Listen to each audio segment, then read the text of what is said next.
Well, my name's Greg Dickman. Many of you know me. I am a true conservative. I'm pro-life. In fact, I've lived here since my conception, which is my entire life. I'm pro-Constitution, all of it. I'm pro-state rights. I want to stop the mandates and reduce the size and power of the federal government. I'm pro-marriage. It's a cornerstone of our society, and it must be protected. Israel is our friend and should be treated as one.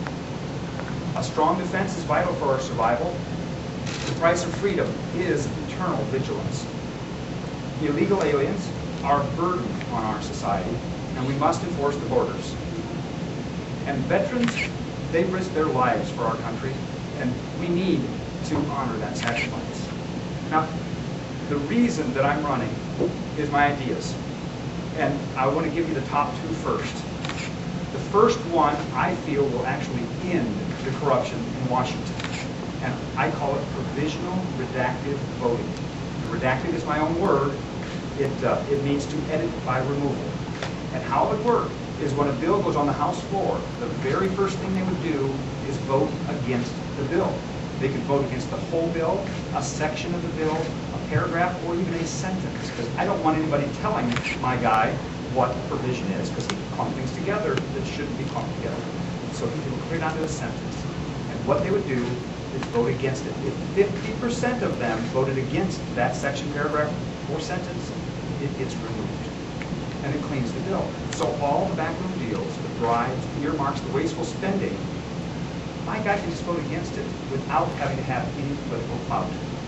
Then they would allow the debate, where they would then allow the amendments. And the amendment is the same treatment, because they do the same thing with the amendments. They throw stuff in there to block it, or to enrich themselves, or whatever.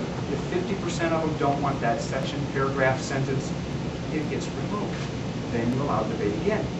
When they get done with all the amendments, you have a final vote on the entire bill. A clean bill, top to bottom, with the corruption out of it. And you would know exactly how your legislator voted, because you could see, yeah, he left $10 trillion in there to Zimbabwe. He didn't vote against that. So I know he wanted it. You would know. If he wanted the bridge to nowhere, if he didn't vote against it, he wanted it. He had the right, the ability to clean it. And the second thing is I want to try and enforce Article 1, Section 6, Paragraph 2 of the United States Constitution. And it reads, and no person holding any office under the United States shall be a member of either house during his continuance in office. Now, all that means is you cannot have an office and be a legislator in either house.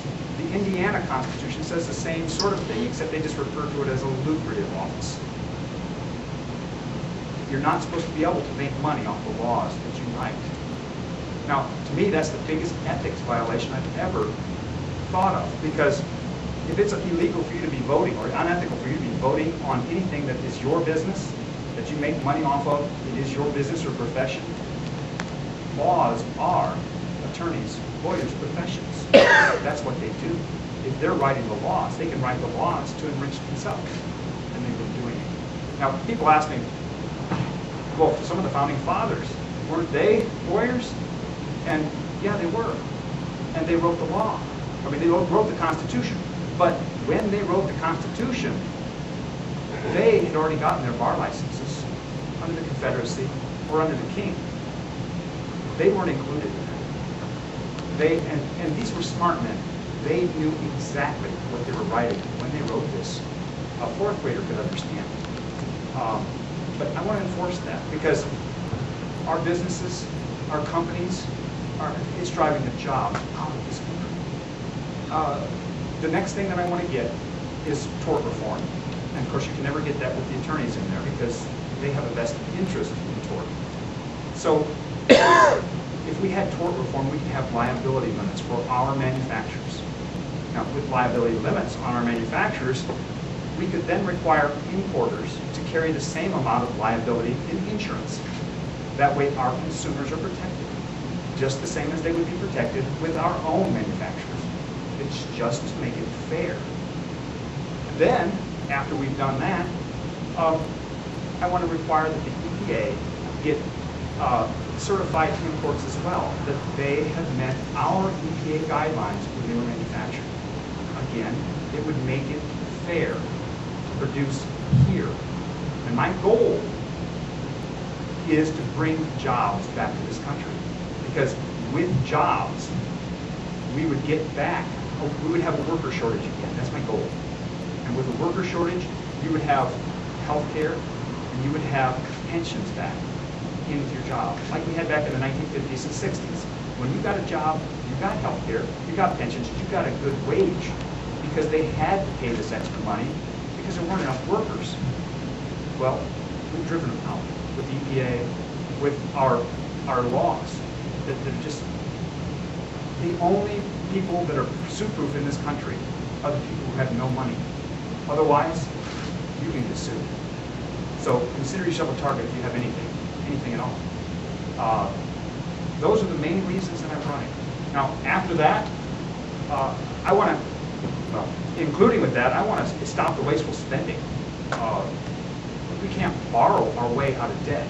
That's just silly. They're taking all the money that is needed by the businesses to have the recovery. They're taking all available credit from them by taking all the money.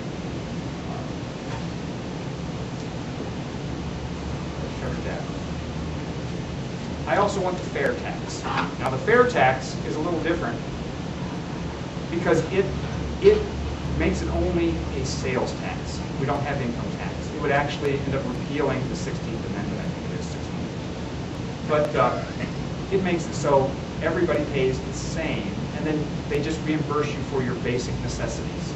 So every month you get a check back for every person that's in your home. The nice part about it is it benefits our businesses because they no longer have to pay an income tax.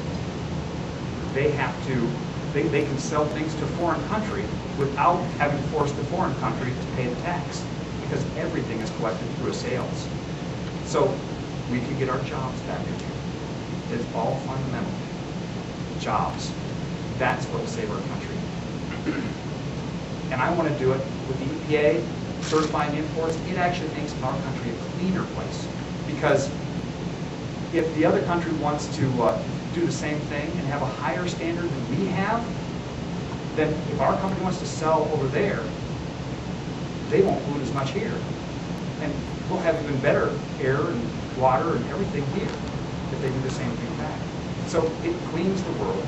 It brings the jobs back here. It makes competition and trade fair, not just free trade, but fair trade. And that's my goals. That's the main things that I'm going for. That sounds good. So if anybody has any questions, I'd be glad to answer for you.